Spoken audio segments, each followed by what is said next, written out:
This is an observation I made. There's two of you. I'll try to keep this video as brief and concise as possible. So it's going to be quite a challenge to condense all this information into such a short video. This is the chapter I'm at right now in my story of figuring out what our existence is about. So as you can see, I made a bunch of notes here, which is what I usually do just to express my thoughts and to keep track of my ideas and everything. This is an observation I made. There's two of you. As in every single other layer of existence, balance, duality, this is also a thing, right? I call it the war inside. You may call it anything else. But essentially, the war inside is about these two entities coexisting inside of you. This is one of them. Let's talk about this first one.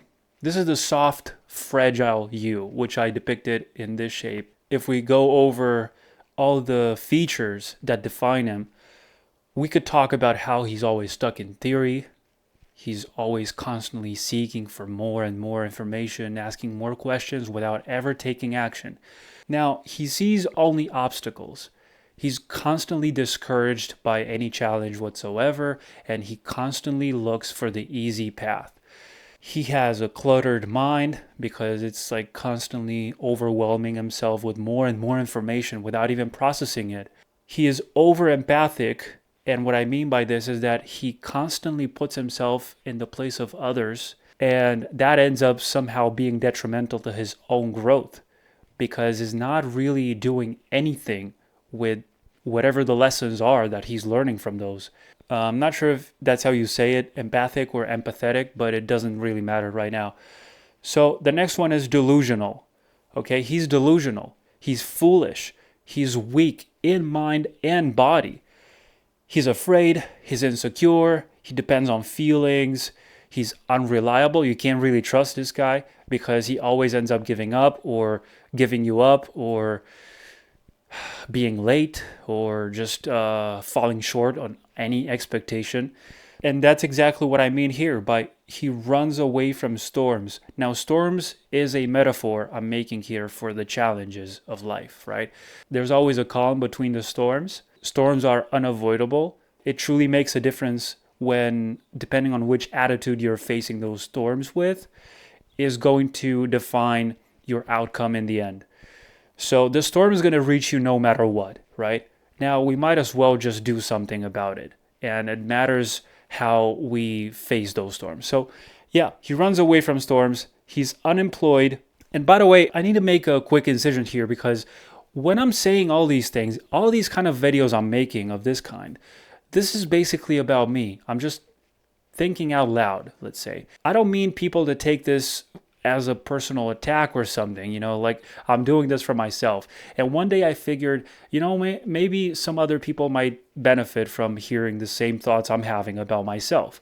So now coming back to this place here, he runs away from storms. He's unemployed because I was looking for jobs too, right? But because I was carrying all this baggage of unnecessary weight, I was stuck. And I was addicted to comfort. This guy is lacking discipline. He's constantly struggling with that to build that discipline and that habit. He's got no drive. He's got lots of motivation and unfocus. Now, I know these two things I just said might feel a little conflicting with each other because no drive and lots of motivation. What do you mean? What I mean is that he's got no drive. Like there's nothing really pushing him to fulfill some deep desire, but he's got a lot of motivation though. So that's a very important distinction. I hope you guys can see the same way I see it because it's very clear to me. Motivation comes and goes just as happiness. So lots of motivation, but here I put it between these brackets unfocused because he's unfocused. He can't really focus because his mind is cluttered. Where was it? Here. Cluttered mind. You see? So because he's got a very busy mind all the time, he can't really let go of all of these unnecessary things that he keeps dragging around with him. So because he can't let go, he is very unfocused and he's got a lot of motivation because he wants to let go of that. He's desperate, but he can't take action because of all these other things. And now he doesn't walk the talk. So he constantly talks about how much he's going to do and how many things he's going to do and this and that, but he never gets to walk that talk. He never puts his money where his mouth is because he can't. He can't. Whatever he says, I'm going to do 1 week of this healthy habit.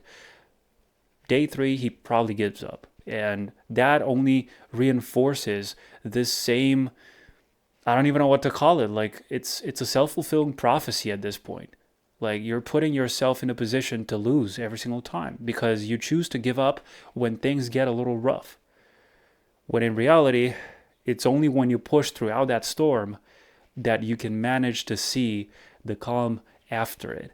The nice, serene landscapes, with settled waters and everything so beautiful.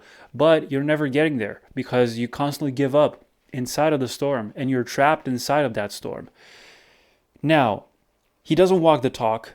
He plays it safe, which means he never takes risks. He never goes beyond the extra mile or anything like that. And he seeks external validation all the time. He keeps looking for the validation from some other people he looks up to. Sometimes, in the worst case scenario, that same validation he's seeking comes from strangers, from absolute strangers he doesn't even care at all about. So that's quite tragic and it's really sad. We've all been there, and now, looking back, we think about it and we laugh at it. But while we were there, it felt horrible, right? Because it's like, what's even the point of expecting some strangers to validate me for what? Like it makes no sense. So the last one I put here is like, he follows trends. When I say he follows trends, I mean that he's just trying to fit in. He's trying to do what everyone else is doing, expecting them to accept him, to be accepted. You just want to belong somewhere. And even if that's not really the tribe you dreamed of, it's better than being out there by yourself. That's what you think. That's what this guy thinks, right? However, there's another story to this. There's another end to this whole equation. So because of this is only half of it, now we should discuss the other half, which is this guy.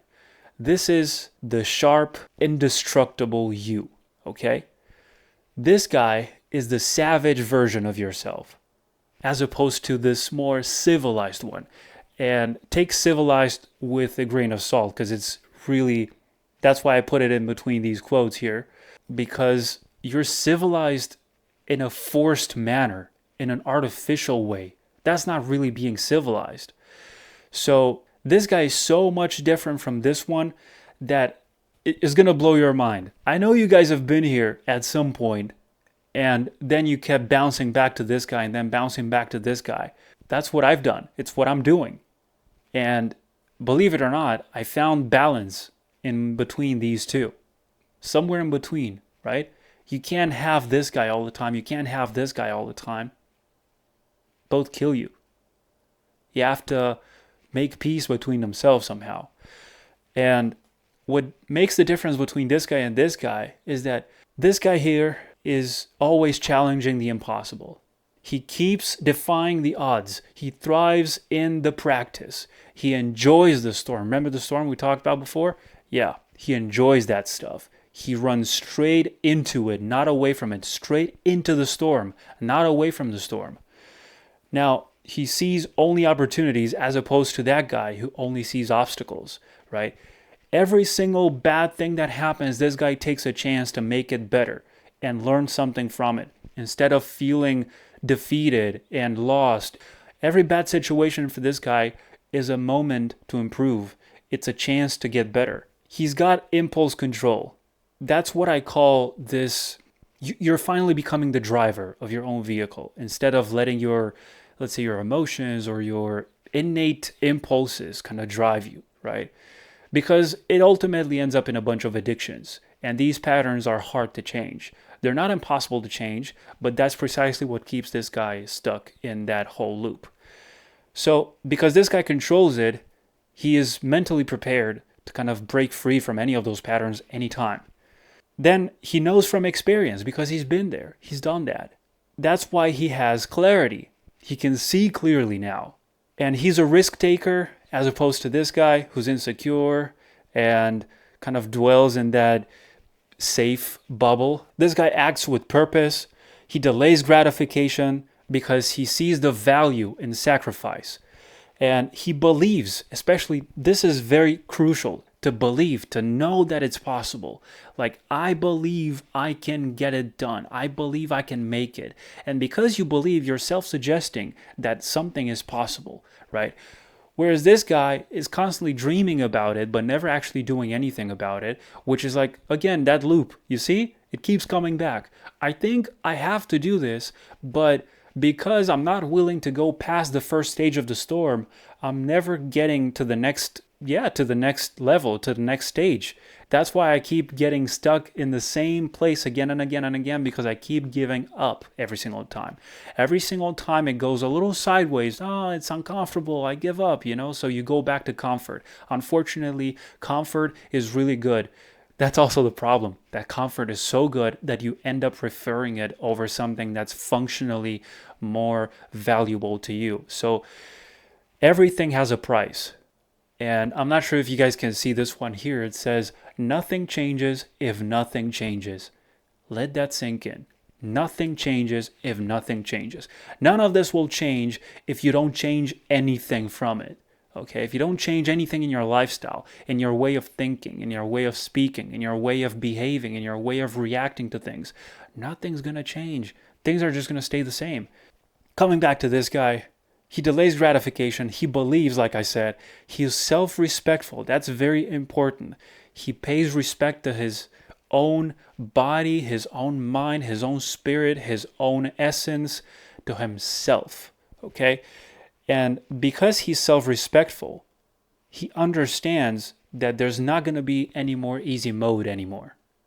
No more easy mode.